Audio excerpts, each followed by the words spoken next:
اعوذ باللہ من الشیطان الرجیم بسم اللہ الرحمن الرحیم وَإِذْ أَوْحَيْتُ إِلَى الْحَوَارِيِّينَ أَنْ آمِنُوا بِي وَبِرَسُولِي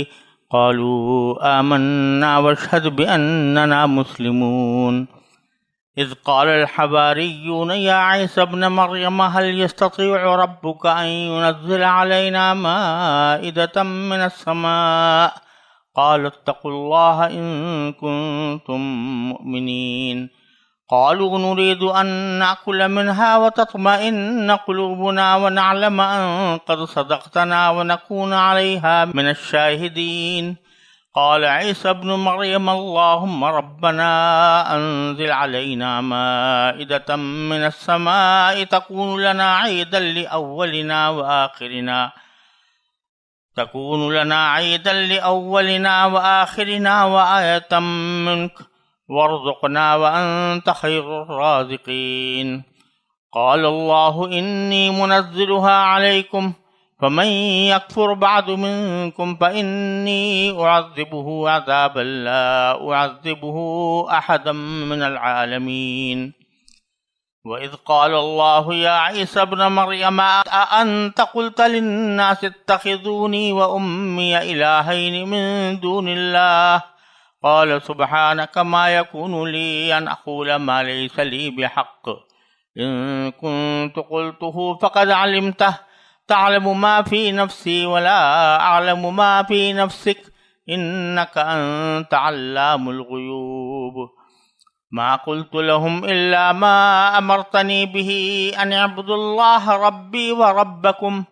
وكنت عليهم شهيدا ما دمت فيهم فلما توفيتني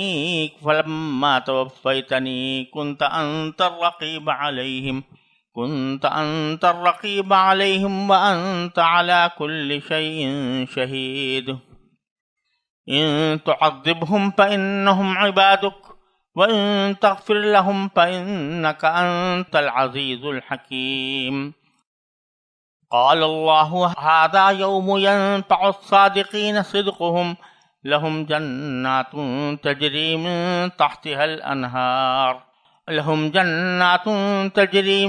تَحْتِهَا الْأَنْهَارُ خَالِدِينَ فِيهَا أَبَدًا رَضِيَ اللَّهُ عَنْهُمْ وَرَضُوا عَنْهُ ذَلِكَ الْفَوْزُ الْعَظِيمُ للہ ملک السماوات والارض وما فیہن وہو علی کل شیء قدیر۔ یہ سورہ مائدہ کی آخری آیات ہیں جو آیت نمبر 111 سے شروع ہوئی ہیں اور 120 پر ختم ہوئی ہیں، اور انہی پر سورہ مائدہ تکمیل تک پہنچی۔ اور اس میں حضرت عیسیٰ علیہ السلام کا ذکر جو پچھلی آیتوں میں آیا تھا کہ ان سے محشر میں سوال و جواب ہوں گے، تو حضرت عیسیٰ ابن مریم علیہ السلام ہی کے کچھ واقعات اور پھر آخرت میں جو ان سے سوال ہوگا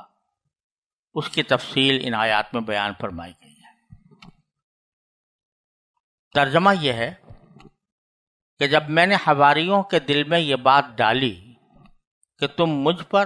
اور میرے رسول پر ایمان لاؤ، تو انہوں نے کہا ہم ایمان لے آئے اور آپ گواہ رہیے کہ ہم فرما بردار ہیں۔ اور اس وقت کا بھی ذکر سنو جب حواریوں نے کہا تھا کہ اے عیسیٰ ابن مریم، کیا آپ کا پروردگار ایسا کر سکتا ہے کہ ہم پر آسمان سے کھانے کا ایک خوان اتارے؟ عیسیٰ نے کہا اللہ سے ڈرو اگر تم مومن ہو۔ انہوں نے کہا ہم چاہتے ہیں کہ اس خوان سے کھانا کھائیں اور اس کے ذریعے ہمارے دل پوری طرح مطمئن ہو جائیں اور ہمیں پہلے سے زیادہ یقین کے ساتھ یہ معلوم ہو جائے کہ آپ نے ہم سے جو کچھ کہا ہے وہ سچ ہے اور ہم اس پر گواہی دینے والوں میں شامل ہو جائیں۔ چنانچہ عیسیٰ ابن مریم نے درخواست کی کہ یا اللہ ہم پر آسمان سے ایک خوان اتار دیجئے جو ہمارے لیے اور ہمارے اگلوں پچھلوں کے لیے ایک خوشی کا موقع بن جائے اور آپ کی طرف سے ایک نشانی ہو، اور ہمیں یہ نعمت عطا فرما ہی دیجئے اور آپ سب سے بہتر عطا فرمانے والے ہیں۔ اللہ تبارک و تعالیٰ نے کہا کہ میں بے شک تم پر وہ خوان اتار دوں گا،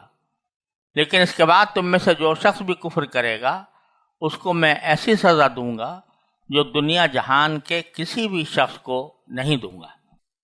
اور اس وقت کا بھی ذکر سنو جب اللہ کہے گا کہ اے عیسیٰ ابن مریم، کیا تم نے لوگوں سے کہا تھا کہ مجھے اور میری ماں کو اللہ کے علاوہ دو معبود بناؤ؟ وہ کہیں گے ہم تو آپ کی ذات کو پاک سمجھتے ہیں، میری مجال نہیں تھی کہ میں ایسی بات کہوں جس کا مجھے کوئی حق نہیں۔ اگر میں نے ایسے کہا ہوتا تو آپ کو یقیناً معلوم ہو جاتا۔ آپ وہ باتیں جانتے ہیں جو میرے دل میں پوشیدہ ہیں، اور میں آپ کی پوشیدہ باتوں کو نہیں جانتا۔